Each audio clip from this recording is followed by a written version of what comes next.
সেই বন্ধকে ব্যর্থ করার জন্য গোটা গুন্ডা বাহিনীকে নামিয়ে দেওয়া, পুলিশ যেভাবে একজন বন্ধ সমর্থককে থাপ্পড় মেরেছেন, সেটা নিয়ে পুলিশকে ভুগতে হবে। স্যার, গতকাল বাম সমর্থিত যারা বিভিন্ন সংগঠন, সেই সংগঠনের ডাকে সারা ভারত বন্ধের ডাক দেওয়া হয়েছিল। সেখানে দেখা গেল যে সেই আন্দোলন যখন তারা করছিলেন, বিক্ষোভ দেখাচ্ছিলেন, পথে নেমে বন্ধ সমর্থন করছিলেন, সেখানে দেখা গেল পুলিশি বাধার সম্মুখীন হতে হলো। কিভাবে দেখছেন পুরো বন্ধটি? না, পুলিশ প্রশাসন এ রাজ্যে তৃণমূল সরকার, তারা তো প্রকৃতপক্ষে বিজেপির যে মূলত অর্থনৈতিক এবং সামাজিক কর্মসূচি সেটাকেই সমর্থন করে এবং সেভাবেই তারা তাদের কার্যক্রম ঠিক করে। তাই গোটা ভারতবর্ষ যখন তারা বন্ধ দেখেছেন শ্রমিক, কৃষক, সাধারণ মানুষের মৌলিক দাবি নিয়ে, সেই বন্ধকে ব্যর্থ করার জন্য, বন্ধকে বিরোধিতা করা আরেক জিনিস, কিন্তু ব্যর্থ করার জন্য গোটা গুন্ডা বাহিনীকে নামিয়ে দেওয়া, পুলিশকে নামিয়ে দেওয়া এবং পুলিশকে দিয়ে গুন্ডা বাহিনীর কাজ করানো, এটা থেকে প্রমাণ হয় যে তৃণমূল বিজেপির কর্মসূচিকে সার্থক করার জন্য আপ্রাণ চেষ্টা করছে। সেখান থেকে বলা হচ্ছে যে যারা বন্ধ সমর্থনকারী তারা একজন পুলিশের গায়ে হাত দিয়েছে, এমন ভিডিও তারা সামনে আনছে। সেটা নিয়ে তো অনেক বিতর্ক আছে। বন্ধ সমর্থনকারী পুলিশের গায়ে হাত দিয়েছে না, পুলিশ মহিলাদের নির্যাতন করেছে, অনেক সমস্যা আছে। এইসব কথা বলার আগে একটু ভেবে চিন্তে বলা উচিত যারা বলছেন। কিন্তু পুলিশ যেভাবে একজন বন্ধ সমর্থককে থাপ্পড় মেরেছেন, সেটা নিয়ে পুলিশকে ভুগতে হবে। কুণাল ঘোষ বলছেন ওই ৮-১০ জনকে নিয়ে এটা তো বন্ধ নয়, এটা তো নাটক করতে নেমেছে। খুব ভালো, কুণাল ঘোষ তো নাটক নিজে করেন, করতে ভালোবাসেন, আবার শুনলাম এখন সত্যি সত্যি তিনি অভিনয় করার জগতে ঢুকছেন। সুতরাং ওর কথাটাকে গুরুত্ব দিয়ে আলোচনা করার মতো সময় আমার নেই। তিনি আরো বলছেন যে কেরালা সরকার যখন এই শ্রম কোড আইন মেনে নিচ্ছেন, তাহলে পশ্চিমবঙ্গের কেন মানছেন? উনি যদি আরেকটু লেখাপড়া করতেন ভালো হতো। কেরালা সরকার শ্রম কোড আইন মানতে, গোটা দেশে যদি পার্লামেন্টে আইন হয়, সেই আইন তো মানতে বাধ্য। ভারত তো সাংবিধানিক কাঠামোর মধ্যে আছে, কিন্তু কেরালা সরকার এবং সেখানকার পার্টি তারা শ্রমিকদের স্বার্থ রক্ষার জন্য যা যা করণীয় পদক্ষেপ তাই নিচ্ছে। গতকাল কেরালা সরকার হিসেবে বন্ধের বিরোধিতা করে নোটিফিকেশন করেছিলেন, কিন্তু কার্যকরী ক্ষেত্রে বন্ধ যারা করেছেন তাদের পিটিয়ে ঠান্ডা করেননি। কেরালায় সর্বাত্মক বন্ধ হয়েছে। তো এইসব বিবেচনা করার মতো শক্তি তৃণমূল কংগ্রেসের নেতাদের আছে বলে তো মনে হয় না। দেখা গেল যে এসএসসি যে পরীক্ষার যে চাকরি হারান, যে মামলা হাইকোর্টে ইতিমধ্যে চলছে, সেই মামলা সিঙ্গেল বেঞ্চ থেকে সরিয়ে ডিভিশন বেঞ্চে নিয়ে গেল রাজ্য। কিভাবে দেখছেন বিষয়টি? না, সিঙ্গেল বেঞ্চ থেকে সরিয়ে নিয়ে যায়নি। সিঙ্গেল বেঞ্চে বিচারপতি যে আদেশ দিয়েছেন, সেই আদেশের বিরুদ্ধে তারা হাইকোর্টে ডিভিশন বেঞ্চে আপিল করেছেন। এটা আইনি পদ্ধতি, সেটা তারা ঠিকই করেছেন।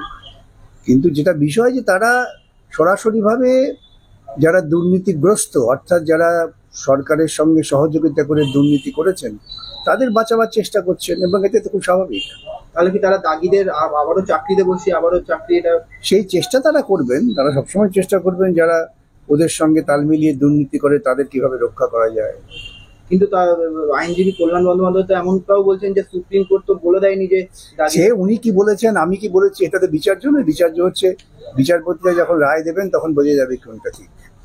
গতকাল দেখা গেল যে নিউ আলিপুরে সেখানকার 30 থেকে 35টি ট্রাককে ভাঙচুর করা হলো, অর্থাৎ তাদের সেখানকার যে গাড়িগুলো দাঁড়িয়ে থাকে তোলা দেয়নি বলে সেখানকার পুলিশ অফিসাররা নাকি ভাঙচুর করে। আসলে তো তৃণমূল সরকার ক্ষমতায় আসার পর তো পুলিশকেও তোলাবাজ হিসেবে পরিণত করেছে।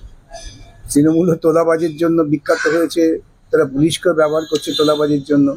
এতে অবাক হওয়ার কিছু নেই, এটা বরং না হলেই আমরা বিস্মিত হব যে তৃণমূল আমলে পুলিশ আইন মেনে কাজ করছে, আইন শৃঙ্খলা রক্ষা করার জন্য কাজ করছে। এটা দেখলে পরেই বরং অবাক হব।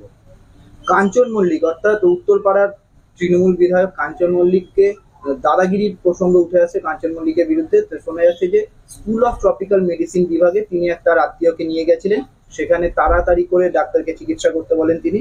ডাক্তার যখন বলেন একটু অপেক্ষা করবার জন্য, তিনি ডাক্তারের উপর চড়াও হন।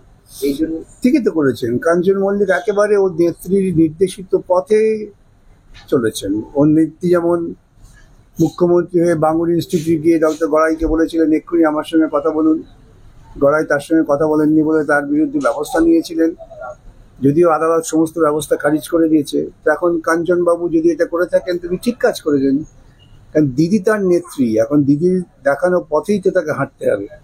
তাদের নিজস্ব কোনো তো অস্তিত্ব নেই, তাদের নিজস্ব স্বাধীন মানবিক অস্তিত্ব নেই। তারা দিদিকে দেখে শেখেন, দিদিকে দেখে করেন।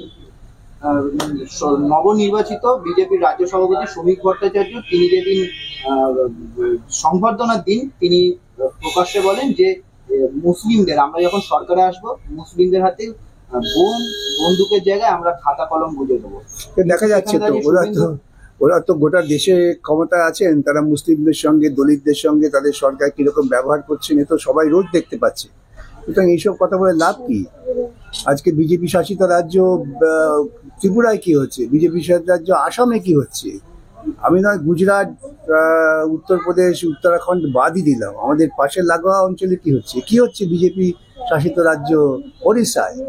সুতরাং এসব শ্রমিকবাবু বলছেন ভালো ভালো কথা, কিন্তু বাস্তব অভিজ্ঞতা দেখাচ্ছে যা, তাতে বিজেপিকে যদি কেউ ভরসা করেন সে বিপদে পড়বেন। শুভেন্দু অধিকারী যেখানে হিন্দু হিন্দু ভাই ভাই স্লোগান দিচ্ছে, এগুলো একই তো। শ্রমিকবাবু একটু পর্দা রেখে বলছেন আর শুভেন্দু সরাসরি বলছেন, এদের মধ্যে মৌলিক কোনো পার্থক্য নেই। কোথাও কি সংখ্যালঘু ভোট 2026 আগে হাতানোর চেষ্টা করছে? না, আমি এরকম আন্দাজে কাল্পনিক কথা নিয়ে আলোচনা করি না। গুজরাটের ভদোদরায় দেখা গেল যে একটি ব্রিজ ভেঙে পড়লো, সেখানে প্রায় 10 থেকে 12 জনের প্রাণ গেল এবং আহত বহু। হ্যাঁ, কিন্তু হবে গুজরাটে যেখানে কাটমানি দিয়ে কাজ হয়, কাটমানি কাজ করার ক্ষেত্রে এগুলো হবে, তো আশ্চর্য হওয়ার কিছু নেই।